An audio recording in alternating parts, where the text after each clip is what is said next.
Hello friends, இன்றைக்கி எங்கள் சித்தி ஊரில் திருவிழான்னு சொல்லி காலையிலே கிளம்பி போயாச்சு. எங்கள் சித்தி வீட்டு ஸ்ட்ரீட் கிட்ட வந்து இந்த மாதிரி தான் தேர் வரும். இந்த அம்மனை வந்து மூங்கிலில் வச்சு இப்படி கையில் தூக்கிட்டு போவாங்க.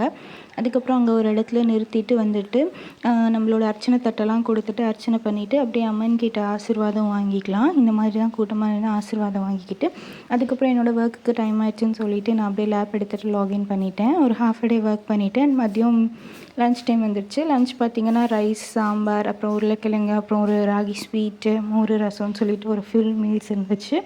இலையில வச்சு காமிக்கிறேன் பாருங்கள். இந்த மாதிரி தான் டிவி பார்த்துக்கிட்டே கொஞ்ச நேரம் சாப்பிட்டுட்டு இருந்தோம். அப்பளம் பஜ்ஜியோட ஃபுல்ஃபில்டாக சாப்பிட்டுட்டு அப்படியே ஒரு கொஞ்சம் நேரம் ஒர்க் பண்ணிட்டு ஒரு குட்டி உறக்கத்தை போட்டுட்டு ஈவினிங் எழுந்திரிச்சோனையும் சுட சுட காஃபி இருந்தது. அது கூட அந்த ராகி ஸ்வீட் இருந்தது.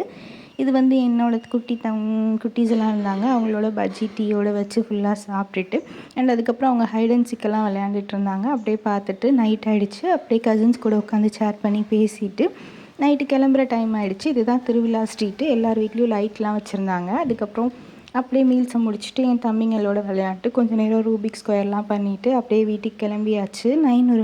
ஒரு 9:30 இருக்கும் டைமு. நாங்கள் போகிற ஸ்ட்ரீட்லேயே இந்த அம்மனோட கோவில், இந்த கோவிலுக்குள்ள இருக்க அம்மனுக்கு தான் திருவிழா. அப்படியே முடிச்சுட்டு நேராக கிளம்பிட்டோம். நாளைக்கு இன்னொரு விலாக் போடுறேன். பாய்.